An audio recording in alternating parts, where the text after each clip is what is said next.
taxi se alejó dejándome sola al borde del camino de entrada, con la pulsera del hospital todavía pegada a mi muñeca, el plástico frío contra mi piel. El sol empezaba a esconderse bañando el tranquilo callejón sin salida, con un tono naranja quemado. Sentía el peso del día apretándome el pecho, los brazos torpes y adoloridos, cada respiro atrapado justo debajo de la incisión reciente en mi abdomen.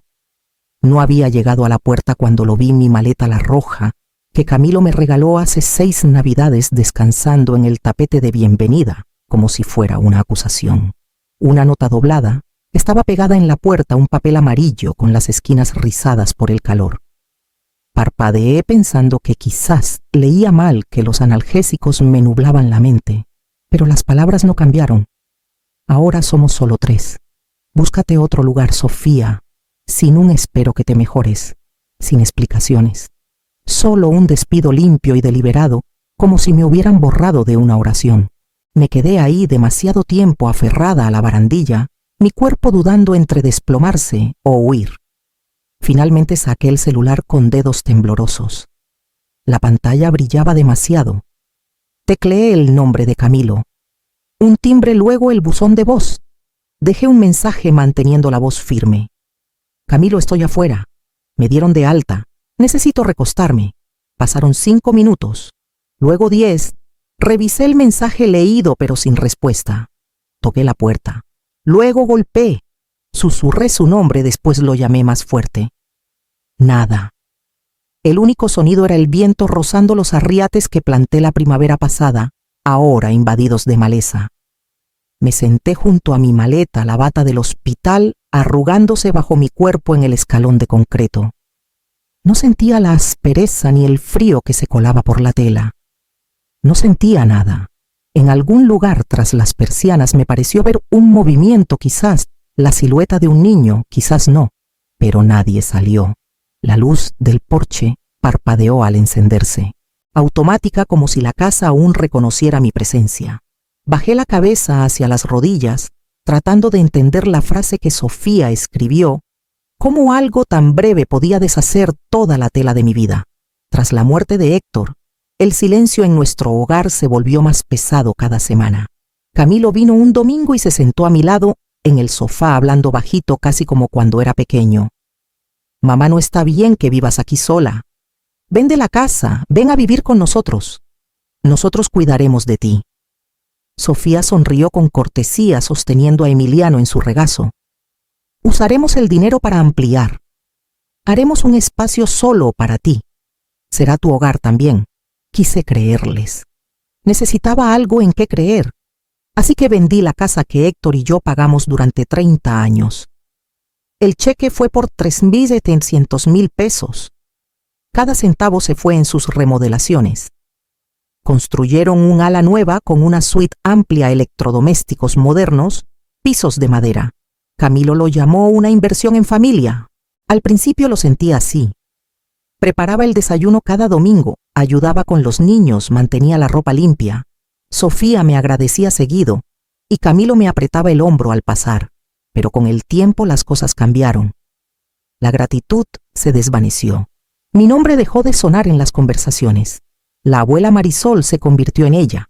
Sofía empezó a dejarme fuera de los paseos, dejó de pedirme opiniones. Cociné comidas que nadie tocó. Ofrecí ayuda que rechazaban. Una noche escuché a Sofía susurrar a Camilo: ocupa demasiado espacio para alguien que ya no aporta nada. Las palabras dolieron más de lo que esperaba. Ahí entendí, no vivía con ellos. Vivía bajo ellos. Y ahora, sentada fuera de su casa, con mi maleta a un lado, ese recuerdo regresó como un golpe. Me habían sacado mucho antes de que pusieran mis cosas en cajas. La calle estaba silenciosa mientras arrastraba mi maleta hasta la esquina. No sabía a dónde iba. Mi cuerpo dolía por la cirugía, por estar sentada tanto tiempo, por cargar demasiado durante demasiados años. Llegué a la parada de autobús y me dejé caer en el banco frío, el metal calándose a través de la bata del hospital, recordándome que no debía estar afuera esa noche. Debía estar descansando, recostada en una cama tomando caldo, tal vez viendo algo sin importancia en la tele, mientras los nietos discutían por la hora de dormir. Abrí mi bolso y conté lo que tenía: 920 pesos y unas monedas. Apenas suficiente para un taxi o una noche en un motel barato si no comía. La batería del celular estaba baja. Mis manos temblaban. Me ajusté el abrigo, aunque no ayudaba mucho contra el frío que se colaba. Miré el pavimento intentando no pensar. Pero mi mente no paraba. Me llevaba a las noches largas en la cafetería del hospital, haciendo turnos dobles para que Camilo no trabajara durante la universidad. Al día que vendí el anillo de bodas de Héctor, él lo habría entendido, me dije, para pagar la matrícula de Camilo. Al día que cancelé mis vacaciones para cuidar a Emiliano cuando los planes de Sofía fallaron. Los años se habían acumulado como ofrendas silenciosas, una tras otra, esperando comprar un pequeño rincón en sus vidas. Y ahora no había rincón alguno. Las lágrimas llegaron de repente, agudas y calientes, cayendo sin aviso. Me incliné hacia adelante y las dejé salir ahogando los sollozos en mi abrigo. Bajo el resplandor titilante de un farol lloré, hasta que no quedó más que un dolor seco y apretado detrás de los ojos. No sabía qué dolía más, la traición o el vacío que dejaba. Saqué mi celular y busqué el nombre de Dolores. Era la única a quien podía llamar sin ensayar qué decir. Sonó 3 veces. Marisol, su voz, estaba alerta, preocupada. ¿Estás bien? Intenté hablar, pero solo salió un sollozo. ¿Dónde estás?, dijo ya tomando sus llaves por el sonido. Dímelo ahora mismo. Ya voy. 15 minutos después, unos faros iluminaron el banco y se detuvieron frente a mí. La puerta del coche se abrió y su voz cortó el silencio. Sube. Vamos a resolver esto. Dolores me preparó un té y me envolvió en uno de sus cardigans enormes que olían a suavizante de lavanda. Me acurruqué en su sofá, los cojines firmes y desconocidos bajo mi cuerpo, mientras ella traía su tableta y la ponía en la mesa de centro. Deberíamos revisar tus cuentas bancarias, dijo con suavidad, sin presionar, pero sin pedir permiso. Por si acaso, dudé. Mi mente seguía nublada, mi cuerpo pesado, pero asentí. Camilo me ayudó a configurar todo después de que Héctor murió. No siempre recuerdo las contraseñas. Dolores tecleó con eficiencia silenciosa. Le di lo que recordaba, y en minutos estábamos viendo mis estados de cuenta en línea. Los ahorros estaban intactos, gracias a Dios. Pero cuando abrimos la tarjeta de crédito, Dolores soltó un suspiro que no llegó a ser palabra. 69,850 pesos. Tienda departamental. 40,940 pesos.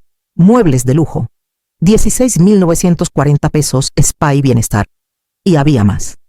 Restaurantes, salones de belleza, estudios de yoga exclusivos. Todo en las últimas 2 semanas. Miré la lista sintiendo que me hundía bajo el agua. Estaban redecorando, susurré. Dolores levantó la mirada. ¿Qué tragué saliva? Mi cuarto. Sofía mencionó que quería convertirlo en una oficina algún día. El último cargo, los muebles. Es donde estaba quedándome. Esperaron a que estuviera en cirugía.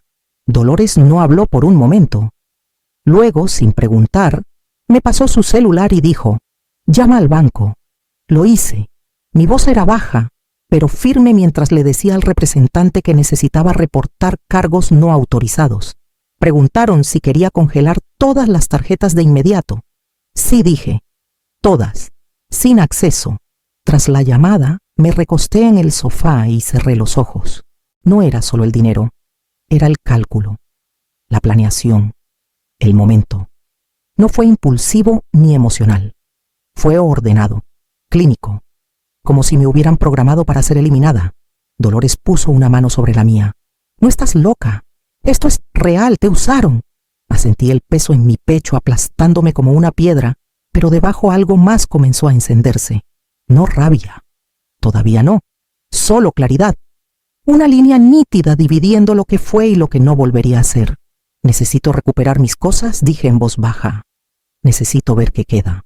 El teléfono sonó tarde la mañana siguiente, justo cuando Dolores me traía una toalla limpia y unas aspirinas. No reconocí el número al principio, pero cuando contesté y escuché su voz, algo en mí cambió. Mamá, dijo Camilo, cortante y molesto. Sofía intentó comprar comida y la tarjeta fue rechazada. ¿Qué pasa? Me quedé en la cocina de Dolores mirando por la ventana las hojas rojizas acumulándose en la escalera de incendios. Congelé la cuenta, dije con calma. La tarjeta ya no está activa. Una pausa, luego más cortante. ¿Por qué harías eso? Tú le diste acceso. Le di una tarjeta, dije, para comida, pañales, fórmula, cuando Emiliano era pequeño. No para muebles de diseñador ni paquetes de spa, y mucho menos para redecorar el cuarto al que no esperaban que regresara. Su silencio fue largo y frágil. No es justo, dijo finalmente. Nunca dijiste que tenías un problema antes. Estabas conforme con cómo estaban las cosas. No corregí con suavidad. Estaba callada. Hay una diferencia. Camilo soltó un suspiro frustrado. Mira, no es momento para dramas. Estamos tratando de manejar las cosas. Solo desbloquea las tarjetas y hablamos de todo después. Casi podía verlo caminando de un lado a otro, pasándose la mano por el cabello, irritado, porque no seguía su ritmo. Mi hijo, que solía traerme diente de león en sus puños y rogarme que no lo dejara en el kinder, ahora reducido a demandas secas y culpas pasivas. No dije simplemente. No repitió. Ella tendrá que usar su propia tarjeta, o la tuya. Otra pausa larga. Pensé que había colgado hasta que lo escuché decir más bajo esta vez. Esto no es propio de ti, mamá. Tenía razón. No lo era. Las cosas cambian, dije. Especialmente cuando la gente te muestra quiénes son en realidad. Antes de que pudiera responder, colgué y dejé el teléfono en la encimera. Mi mano temblaba un poco, pero no de miedo. Ya no. Dolores levantó la vista desde el otro lado de la habitación, con una ceja ligeramente alzada, como esperando las consecuencias. No están hambrientos, dije sin emoción.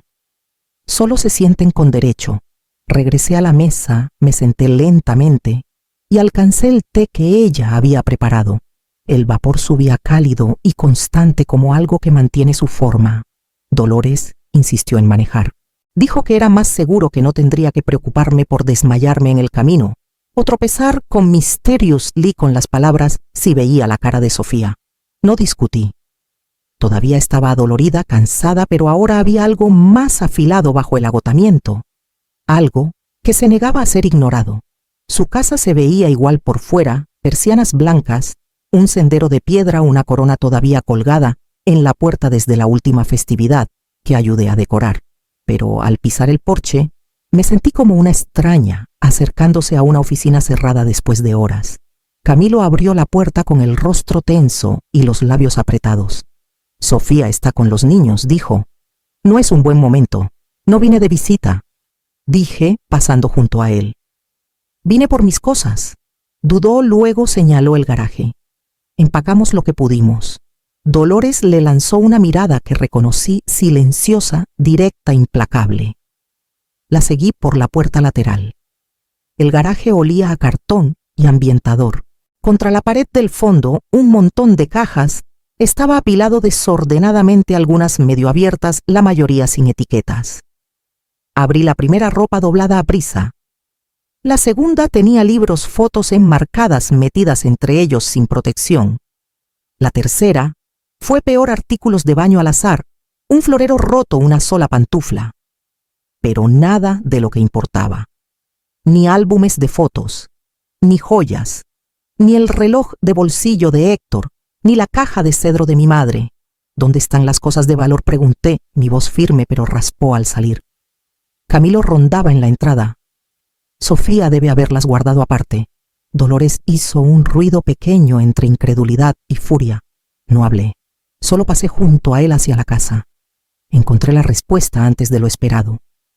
En la encimera de la cocina, una carpeta ordenada parcialmente abierta. Dentro había folletos: residencia para adultos mayores, Lago Azul, Hogar Dorado, y algunos correos impresos de agentes inmobiliarios. Una nota adhesiva amarilla en la portada decía: listar en marzo, esperar a que se concrete la venta. Escuché la voz de Camilo desde la otra habitación, baja y apresurada. Sí, llegó de repente. No, aún no se lo dije. Sé lo que acordamos, pero apenas salió de cirugía. No es buen momento para hablar de la residencia. Sí, tengo los papeles listos. Solo necesito que firme Mis manos se aferraron al borde de la encimera. No dije nada. Me di la vuelta, salí de la cocina y regresé al garaje para terminar de empacar lo poco que aún era mío. Fue Dolores quien encontró a Patricia Wilkes, una mujer de voz suave, ojos agudos y una reputación por defender a personas mayores estafadas por sus propias familias. A la mañana siguiente de vaciar el garaje, me senté frente a ella en su oficina, rodeada de pilas silenciosas de carpetas legales y un leve olor a papel viejo. Le mostré el folleto, la nota adhesiva, el listado inmobiliario con mi nombre. Le conté todo lo que invertí, lo que me prometieron y lo que hicieron a escondidas. Patricia escuchó sin interrumpir su pluma, moviéndose constantemente sobre la página. Cuando le entregué los documentos escaneados que Dolores fotografió, los revisó con calma y levantó la mirada. Tu nombre está en los archivos preliminares de venta, dijo con calma. Pero según lo que me cuentas y los documentos que veo, nunca firmaste nada que lo autorizara. No dije. Nunca acepté vender la casa, ni que pusieran mi nombre. Entonces alguien falsificó tu firma o presentó documentos bajo pretextos falsos. Golpeó la pluma contra el escritorio. Eso es un delito. La palabra cayó entre nosotras más pesada de lo que esperaba, pero no inmerecida. Preguntó si estaba lista para proceder con una denuncia. No dudé.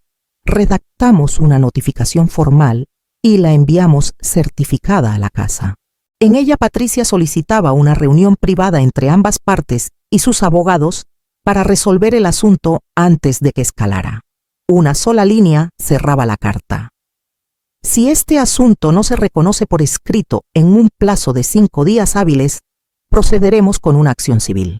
3 días después Camilo llamó. Su voz estaba tensa, cortante. ¿Qué es esto, mamá? ¿Por qué metes abogados? No respondí de inmediato. Esperé hasta que el silencio en la línea igualó el que yo había vivido. Nos sentamos frente a frente en una sala de conferencias alquilada yo, con Patricia a mi lado, Camilo y Sofía, con un abogado inmobiliario que no conocía. Nadie sonrió, nadie charló. Patricia abrió. La señora Marisol solicitó esta reunión para resolver una disputa financiera sobre su inversión y el uso indebido de su identidad en una transacción inmobiliaria. Hablé después con voz firme.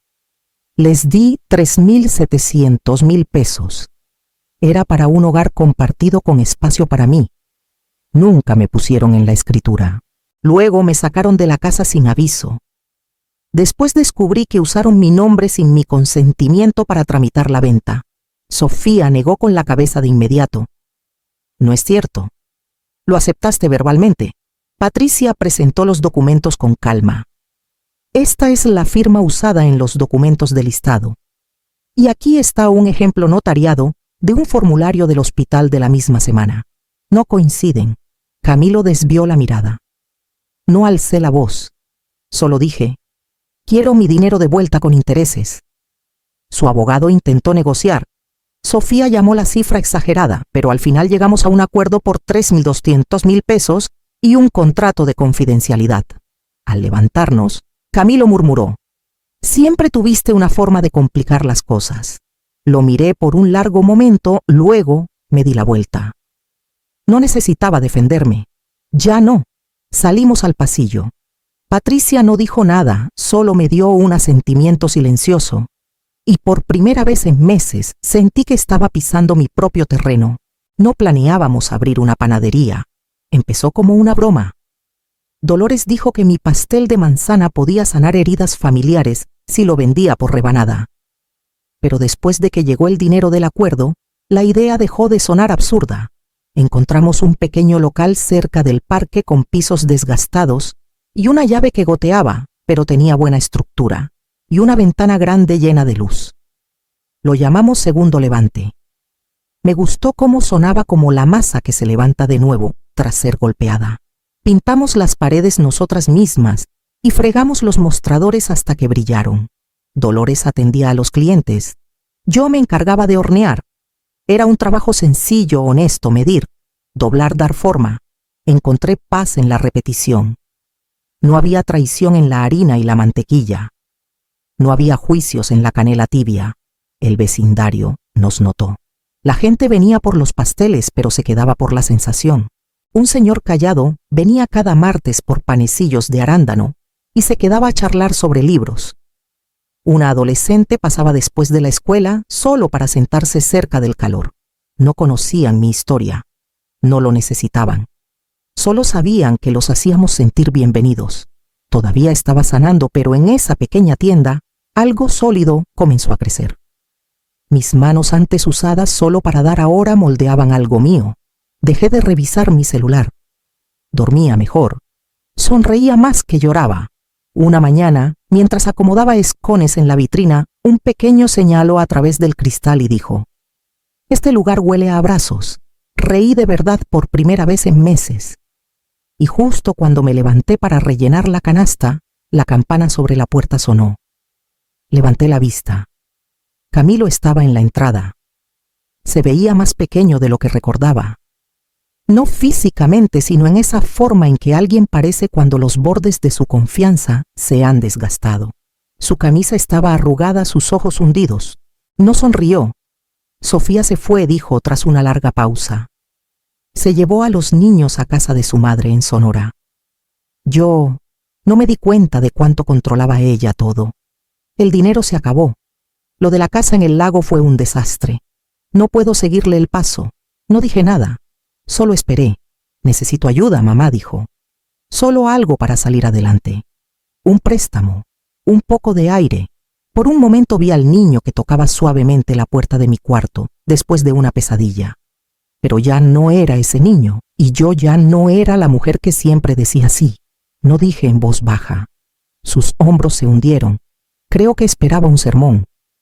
Tal vez un cambio de opinión con lágrimas, pero añadí: necesitamos ayuda en la parte de atrás. Entregas, cargar cosas pesadas, limpiar bandejas. No es mucho, pero es trabajo. Te pagarían cada viernes como a cualquiera. Parpadeó sorprendido. ¿Me contratarías? Te daría una oportunidad, dije. Lo que hagas con ella depende de ti. Asintió lentamente como si no supiera si sentirse avergonzado o aliviado. Estaré aquí mañana, dijo. Temprano. Lo vi irse sin decir más. Luego volví al horno y saqué el primer pan del día. Camilo llegaba temprano cada mañana ahora. No hablaba mucho, pero llegaba. Sacaba la basura, limpiaba los mostradores, barría el callejón sin que se lo pidieran.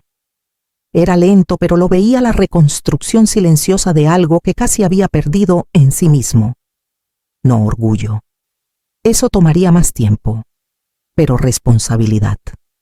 La voluntad de empezar desde más abajo, de lo que nunca pensó que estaría. Un domingo después de cerrar me senté en mi pequeño patio, con una palita y un manzano joven en una maceta de barro. Margarita del grupo de adultos mayores lo trajo con una nota que decía: «Para nuevos comienzos». Cavé despacio cuidando las raíces. Mis manos no eran tan fuertes como antes, pero recordaban cómo plantar algo y confiar en su futuro. Mientras cubría la base con tierra fresca, el sol de la tarde se filtraba por las ramas iluminando los bordes de las hojas pequeñas. No era la jubilación que imaginé. Sin cenas familiares, sin fotos de los nietos en los estantes. Pero tenía paz. Tenía mi nombre. Tenía un lugar que nadie podría quitarme de nuevo. Dentro, Dolores gritó desde la cocina que estaba preparando una segunda taza de té. Me limpié las manos, me senté sobre los talones y abrí mi diario. Intentaron borrarme. Planté raíces, en cambio.